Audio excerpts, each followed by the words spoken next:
Estamos de regreso en su programa Lo que ellas quieren. Le recuerdo, nuestro número de WhatsApp es el 3318-807641 para que usted nos mande un mensaje y que también se pueda apuntar para el CD de la semana, una recopilación de los temas que se han estado hablando en este programa. Usted se lo puede llevar a su casa simplemente participando y apuntándose por este CD. Estamos hablando el día de hoy sobre la enfermedad mental. Y antes del bloque comercial, Gaby, tú estabas hablando un poquito sobre estos estudios, ¿no? Que se encuentra el gen de tal o que se encuentra una correlación con alguna otra cosa. Y realmente son unas interpretaciones tan erradas de lo que se puede sacar y que es algo muy productivo, ¿no? De este tipo de estudios. Pensemos con esto del gen del alcoholismo, que en algún momento se dijo. El gen del alcoholismo, ¿qué se imagina usted cuando escucha el gen del alcoholismo? ¿No? Es que si uno tiene un gen, pues entonces es alcohólico. No. Es inevitable. No, así no funciona. No es esta la idea. Lo que se encuentra en ese estudio en específico es un gen que no permite, digamos, desdoblar el alcohol de la misma forma que el común denominador de las personas. Y que esto hace que el alcohol tenga más duración en nuestro sistema. Y por lo mismo, digamos que nos mantengamos borrachos más tiempo, ¿no? Que tengamos un porcentaje de quedarnos borrachos más tiempo de lo normal. Esto, si nosotros lo empezamos a ver ya de una forma conductual, podríamos decir, a una persona le hace más efecto esta sustancia, por lo tanto es más propensa a formar una adicción. ¿Por qué? Porque con menos cantidad va a tener un efecto mayor. Esto es en la idea de que le guste cómo se siente estar borracho, porque hay personas que les apanica esto.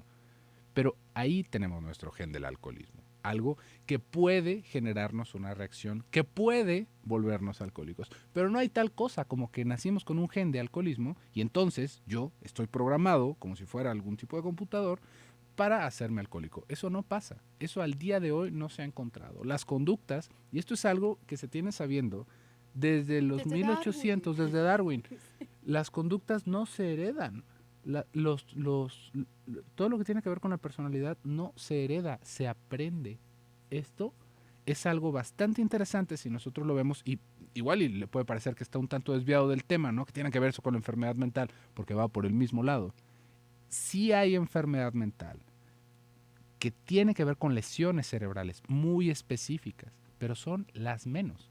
Hay personas, por ejemplo, que por un tumor cerebral empiezan a experimentar rasgos de esquizofrenia. Esto es algo muy, muy normal, muy común, uno podría decir. Pero ¿cuántas personas tienen un tumor en el cerebro y que aparte les genera este tipo de cambios conductuales, ¿no?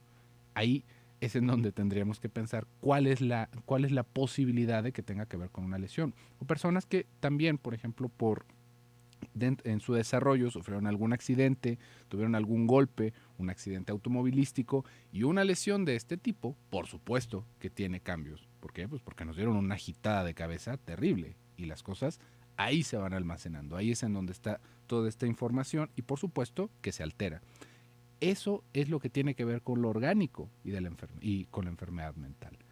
Hay también otra idea que se va generando y que realmente son territorios que no están tan bien, digamos, como dibujados, no están tan establecidos. Podríamos pensar en el autismo, ¿no? Hay personas que intentan darle un enfoque al autismo como si fuera un tipo de esquizofrenia infantil, ¿no? Que esto tiene que ver con un rasgo conductual, que esto tiene que ver con el desarrollo, con la manera en la que la madre va sosteniendo al hijo, lo va viendo o lo va ignorando, y esto puede generar algo que en muchos sentidos se ve como autismo. Pero también hay personas que hablan del autismo como una lesión. A final de cuentas, luego vamos a tener otro grupo que no leyó nada y no ha sacado conclusiones de nada y dice que las vacunas causan autismo, ¿no? Porque, ¿por qué no? Si todos los niños los están vacunando, algo debe de estar sucediendo, ¿no? Y seguramente ese es el autismo. Hay que informarse un poquito más y hay que entender cómo es que este tipo de enfermedades van también incurriendo en nuestra vida, porque luego escuchamos cosas que ya nos asustan de entrada, como ahorita le estaba mencionando, la esquizofrenia, ¿no? Es que escuchamos esquizofrenia y nosotros inmediatamente, ¿cuáles van siendo nuestras referencias? Las películas. ¿Por qué? Pues porque no trabajamos todos en el área de la salud mental, ¿no? Entonces, escuchamos esquizofrenia o escuchamos psicosis y nos imaginamos a Carrie, nos imaginamos a estos personajes que luego también ese es otro absurdo, ¿no? Que cualquier persona que escuchamos que tiene esquizofrenia o que tiene autismo o que tiene algún tipo de lesión de este estilo, nos imaginamos que es un genio, ¿no? Y tampoco es algo así. Pero nos lo imaginamos en el estereotipo que nos ha presentado la película, que nos ha presentado la novela, y no funciona de esa manera. Esto es una dramatización de la enfermedad. No nos vayamos tan lejos, por ahí hay una película que sale, Russell Crowe, se llama el hombre, que se llama Una mente maravillosa, me parece que la pusieron acá. Mente brillante. No, es que Mente Brillante era la de Matt Damon y acá me parece que era una... Bueno, Mente hermosa, algo una así. mente hermosa, es este hombre que es un matemático, que es la historia de vida de un matemático. Y en la película, este hombre tiene alucinaciones visuales de que ve una nave industrial en donde están militares y donde se le aparece un hombre que es su mejor amigo y un general y personas que le dan órdenes. Esto no pasa de esa manera, ¿no? Por lo general las alucinaciones es rarísimo que sean visuales y me parece que en el caso de este hombre no habían alucinaciones visuales. Pero ¿cómo vamos a hacer una película de actores de alucinaciones auditivas en donde la persona se explica que tiene que actuar de tal manera? Pues es imposible, ¿no? Es un recurso cinematográfico hacer todo esto, poner a los soldados, pero eso no sucede así. Entonces, cuando nosotros escuchamos alucinaciones, también nos imaginamos que las personas ven elefantes rosas y que ven dragones y que los están persiguiendo un ejército de soldados. No, no sucede de esa manera. Pero justamente es esa manera de pensar la que nos va empujando a imaginarnos que alguien que sufre de alguna condición de estas, pues está totalmente separado de la realidad y que tendríamos que alejarlo lo más posible. Y no sucede así. Hay que entender que de entrada la enfermedad mental, lo que nosotros vamos describiendo como enfermedad mental, es un intento de reparación, es una manera en la que hemos, digamos, aprendido a lidiar con las exigencias del mundo y de nuestro interior. ¿Cómo es eso? Es una manera de lidiar con nuestra ansiedad, con las exigencias, con el conflicto. Uno podría decir, ¿cómo, qué tiene que ver una cosa con la otra? Si lo pensamos en esa lógica lineal, nada. Pero tendríamos que ir entendiendo cómo es que van funcionando estos equilibrios en nuestro psiquismo, en nuestra mente, para que se acabe compensando. Porque de todas maneras nos da, para decir de una manera muy simple y muy suelta, es que yo cuando me siento triste compro cosas, ¿no? Y eso me hace sentir mejor. Es la manera que tengo de compensar. Mm, no funciona exactamente así, pero nos va dando una pista. ¿Qué tiene que ver una cosa con la otra? ¿No? ¿Qué tiene que ver comprar con sentirnos mejor? ¿Por qué siento que estoy llenando esos vacíos comprándome cosas y luego acabo con 400 pares de zapatos? Eso en un nivel muy básico, pero que también podríamos irlo rastreando y entendiéndolo con enfermedades que se ven más serias, que son más complejas, ¿no? Alrededor, por ejemplo, de una psicosis, y que eso no quiere decir que estamos deshabilitados para estar en la sociedad.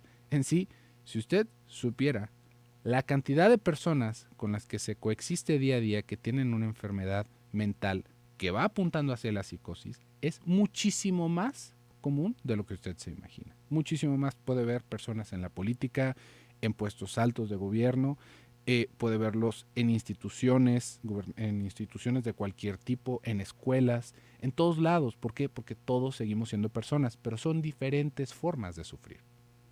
Sí, y retomando esta cuestión entonces de cómo es que nos enfermamos, decíamos, ponía yo el ejemplo, bueno, si estamos entendiendo que la salud mental es algo que forma parte de esto creado por nosotros mismos, de esto estipulado por nosotros mismos durante miles de años de civilización se ha ido modificando, entonces entendemos que lo tenemos que aprender, ¿sí? Como un lenguaje puedes haberlo aprendido mal, puedes haberlo aprendido distinto. Eh, ¿Qué es lo que ocurre? Verdaderamente es en la interacción con el otro en donde yo voy a ir formándome una estructura psíquica, una estructura mental, que de ahí va a partir si se tiene, por ejemplo, una estructura neurótica, si se tiene una estructura psicótica, si se tienen rasgos de tal o cual tipo. ¿Por qué parece otra vez que es genético? Porque evidentemente si mis padres hablan alemán, aunque yo puedo tener los genes de una persona hindú, de una persona lo que quieras, pero si me criaron unos alemanes, yo voy a hablar alemán, porque ese es el idioma que hablaban y ese es el que voy a hablar yo, no porque esté genéticamente programada para ello. Entonces, podemos tratar de condensarlo todo en el lenguaje, porque verdaderamente es el lenguaje lo que marca la diferencia entre nosotros y el resto de los animales. Es el lenguaje el que nos hace inteligentes, el que nos hace seres inteligentes. Se habla, por ejemplo, de ciertos mensajes esquizofrenizantes, y es que verdaderamente es algo relativamente sencillo enfermar mentalmente a alguien, con intención o sin intención, ¿no? Digo con intención porque existen algunas formas de tortura, o existían, se supone que ya están prohibidas, en algunas cárceles donde precisamente se trata de la privación de las personas, ¿no? La persona no está autorizada ni siquiera para ver a quien le pone la comida, no puede ver nada humano, ni siquiera la mano humana, nada más le avientan la comida y no puede escuchar, ni ver, ni interactuar con ningún ser humano, y esto enloquece a cualquier persona en poco tiempo, por más saludable que esté, ¿no? ¿Qué ocurre? Ocurre que una persona que crece en un ambiente en donde le dan mensajes contradictorios, claramente contradictorios, constantemente a lo largo de su vida, no es que una ocasión y ya pasó eso, no puede tener una referencia constante de la realidad. Lo que nos vuelve saludables a nosotros, entre comillas, es que tenemos una referencia, una cierta constancia de la realidad, tenemos algo de lo que nos podemos agarrar. Cuando, ¿sí?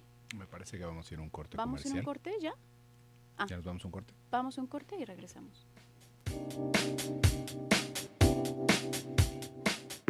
Si desea concertar una cita con la doctora Alicia Soltero, llame al 33 44 58 66.